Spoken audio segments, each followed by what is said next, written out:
With his WWE contract set to expire, Adam Cole, baby, is currently Adam Cole, maybe. We are very much in the disputed era of Cole's time in sports entertainment. So let's take a little look, a biography of Cole's black and gold strides. Let's look at his possibilities outside of the Capitol Wrestling Center. Let's do some non-McMahon machinations, and let us answer the undisputed question. Should Adam Cole stay, or should he go? Let's wind the clock back to start to Ring of Honor in 2017, where Adam Cole is number one with a bullet. That is until May of that year, where he and ROH are unable to come to agreement on a new contract, so Adam Cole's time is up. His final hours in Ring of Honor are spent getting super kicked out of the Bullet Club and defeated by newest member Marty Scurll. Not long after that, Adam Cole says farewell to Pro Wrestling Guerrilla, his other home away from home, where he became the longest PWG champion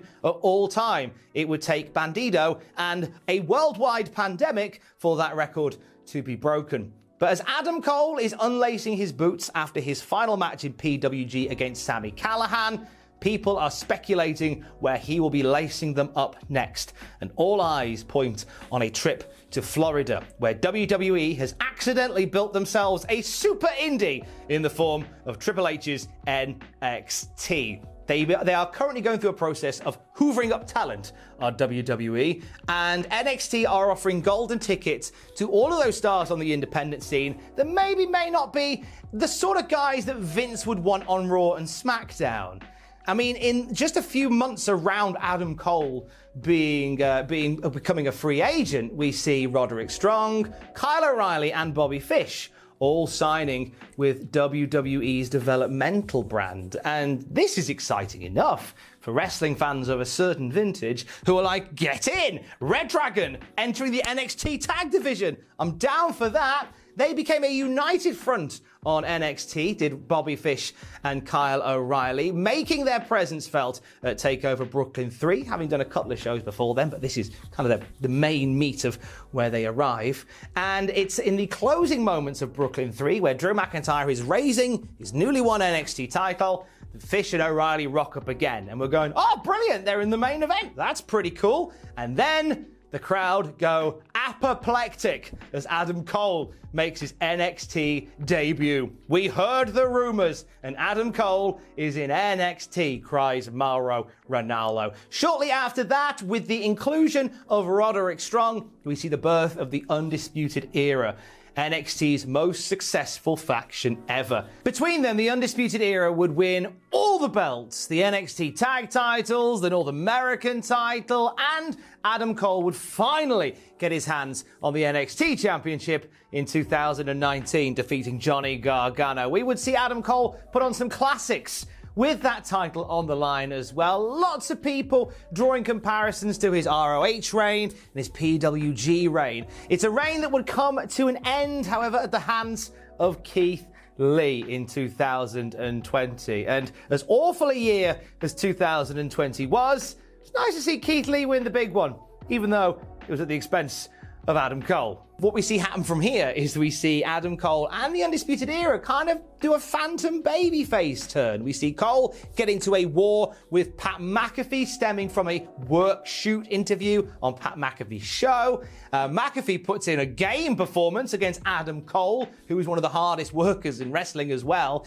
And they have themselves a very memorable War Games match shortly after that as well. However, not all good things last forever. Even undisputed things. As Kyle O'Reilly starts to get more of the shine in the Undisputed Era, we see Adam Cole snap and beat up his teammate. And this gives us the opportunity to see that incredible Ring of Honor feud reignited between Adam Cole and Kyle O'Reilly. They had a belter at TakeOver Stand and Deliver around WrestleMania weekend, and they also had themselves a good but not quite as good match in NXT Great American Bash. This is leading to this Sunday and the undisputed finale between Kyle O'Reilly and Adam Cole. This kind of brings us up to date. There's a lot going on in ring for Adam Cole right now, but arguably some of the more intriguing conversations have been happening outside of the ring. You see, Adam Cole's contract, according to WWE, was thought to be locked in until 2022.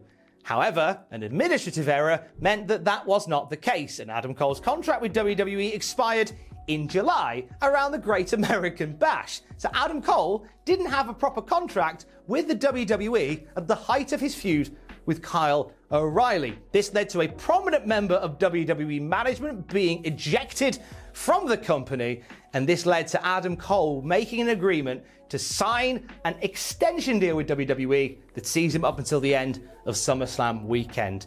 And that's a real good show of character from Adam Cole, because he had every right to pull a Lex Luger here. He could have turned up on Dynamite but he chose not to. He chose to sign a deal that keeps him there a bit longer whilst he considers his options going forward and whilst he is able to finish the Kyle O'Reilly feud properly. This led to a meeting with Vince McMahon just the other week on an episode of SmackDown, a high priority meeting with the big boss. And Vince McMahon became a big fan of Adam Cole that night. Not only because he saw him as a very affable, likable, hard-working wrestler, but also because Adam Cole made the decision to not jump to the other company and chose to stay with WWE, at least to sort out the contractual situation.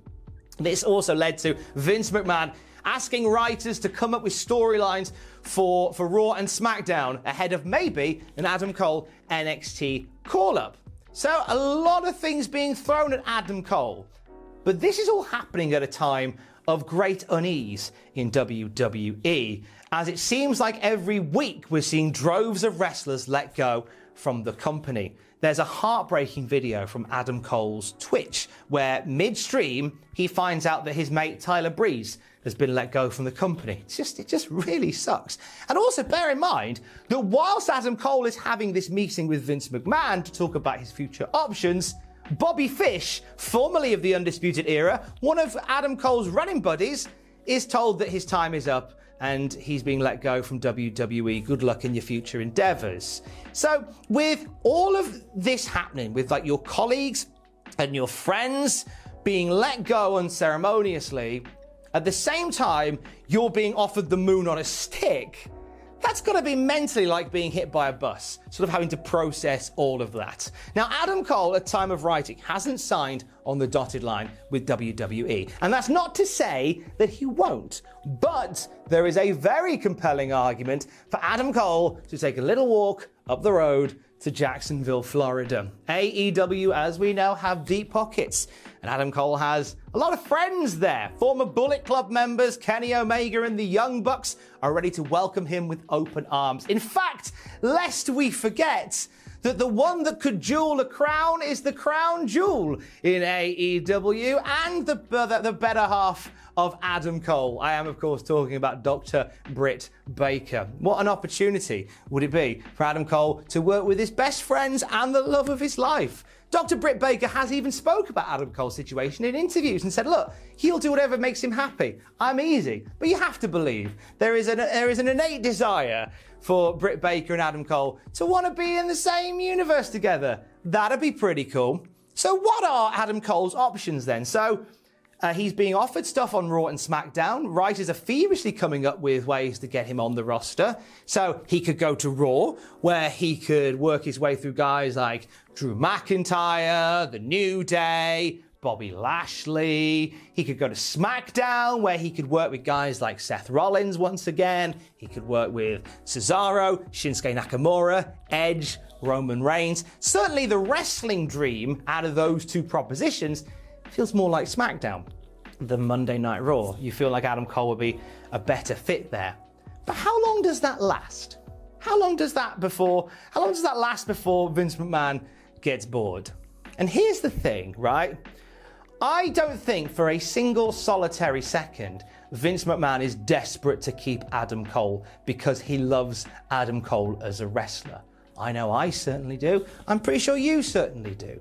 But it's not so much keeping Adam Cole as a wrestler. It's keeping Adam Cole because if you don't, it sets quite a precedent.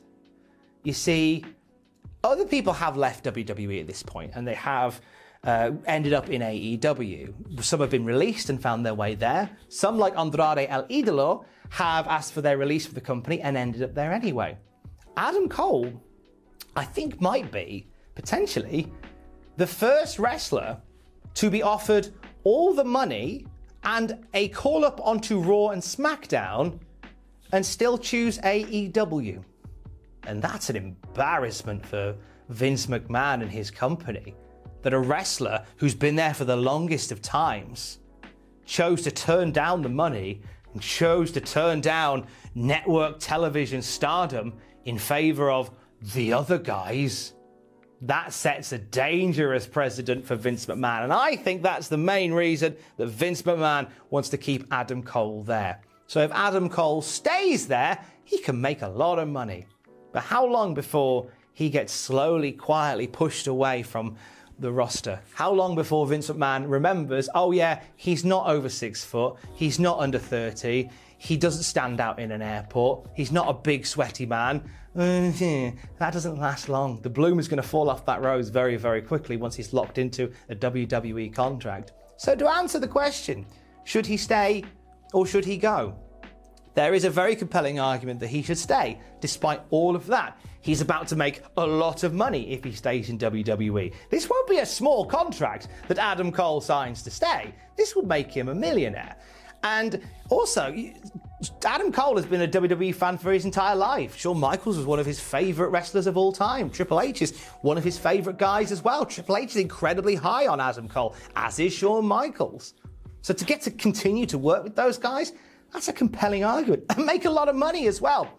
However, creatively satisfying, surely that would be more the case of moving to AEW, where you can have dust-ups with the Young Bucks, Kenny Omega, Pac, Andrade El Idolo, soon someone else.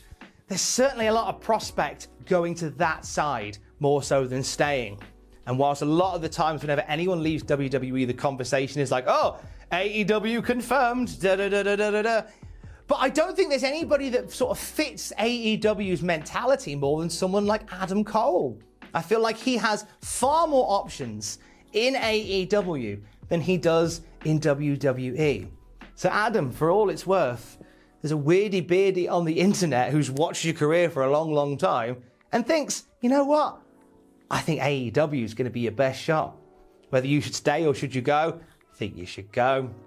I think you should go over there and make some 5-star matches and maybe really put the fear up WWE in the process. What do I know? I'm just a weirdy beardy on the internet. I guess we'll all see what happens soon. This video may age really badly or really well, like a fine wine or a fine cheese. Stay safe. I love you, bye.